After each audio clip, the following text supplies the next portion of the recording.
And as I end my time in the White House, I can think of no better message to send to our young people in my last official remarks as First Lady. So for all the young people in this room and those who are watching, know that this country belongs to you, to all of you, from every background and walk of life. If you or your parents are immigrants, know that you are part of a proud American tradition, the infusion of new cultures, talents and ideas, generation after generation, that has made us the greatest country on earth. If your family doesn't have much money, I want you to remember that in this country, plenty of folks, including me and my husband, we started out with very little, but with a lot of hard work and a good education, anything is possible, even becoming president. That's what the American dream is all about. If you are a person of faith, know that religious diversity is a great American tradition too. In fact, that's why people first came to this country, to worship freely.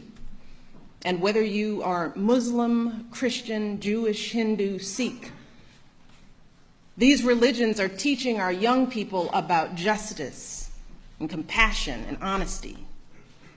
So I want our young people to continue to learn and practice those values with pride. You see, our glorious diversity, our diversities of faiths and colors and creeds, that is not a threat to who we are. It makes us who we are. So the young people here and the young people out there, do not ever let anyone make you feel like you don't matter or like you don't have a place in our American story, because you do. And you have a right to be exactly who you are. But I also want to be very clear. This right isn't just handed to you. No, this right has to be earned every single day. You cannot take your freedoms for granted. Now, just like generations who've come before you, you have to do your part to preserve and protect those freedoms. And that starts right now, when you're young. Right now, you need to be preparing yourself to add your voice to our national conversation. You need to prepare yourself to be informed and engaged as a citizen, to serve and to lead, to stand up for our proud American values and to honor them in your daily lives.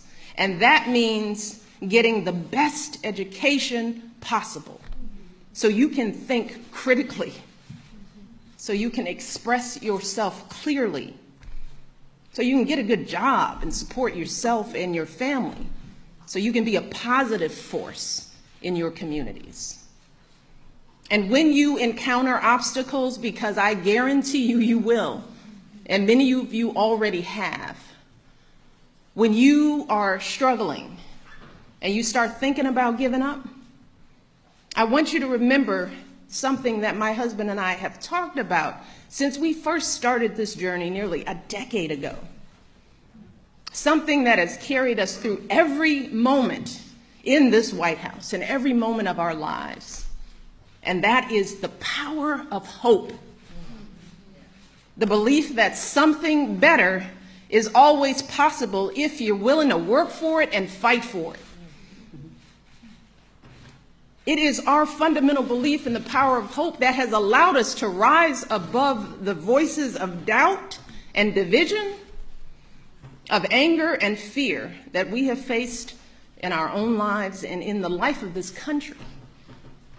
Our hope that if we work hard enough and believe in ourselves, then we can be whatever we dream, regardless of the limitations that others may place on us. The hope that when people see us for who we truly are, maybe, just maybe, they too will be inspired to rise to their best possible selves. Shoot, it's the hope of my folks like my dad. Got up every day, do his job at the city water plant. The hope that one day his kids would go to college and have opportunities he never dreamed of. That's the kind of hope that every single one of us, politicians, parents, preachers, all of us, need to be providing for our young people, because that is what moves this country forward every single day. Our hope for the future and the hard work that hope inspires. So that's my final message to young people as First Lady. It is simple.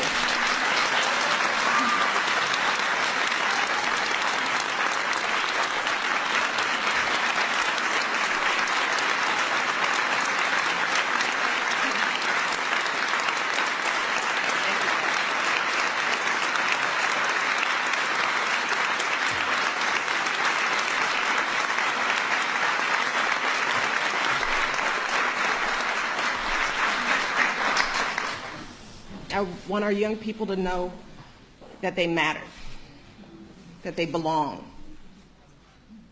So don't be afraid.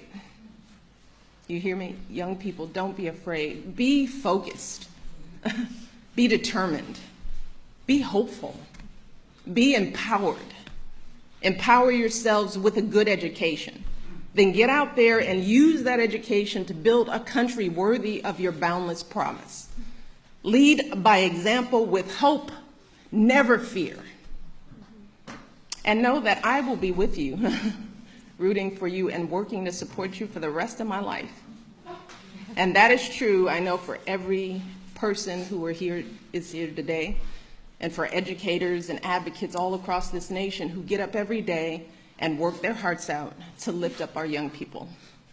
And I am so grateful to all of you for your passion and your dedication and all the hard work on behalf of our next generation. And I can think of no better way to end my time as First Lady than celebrating with all of you.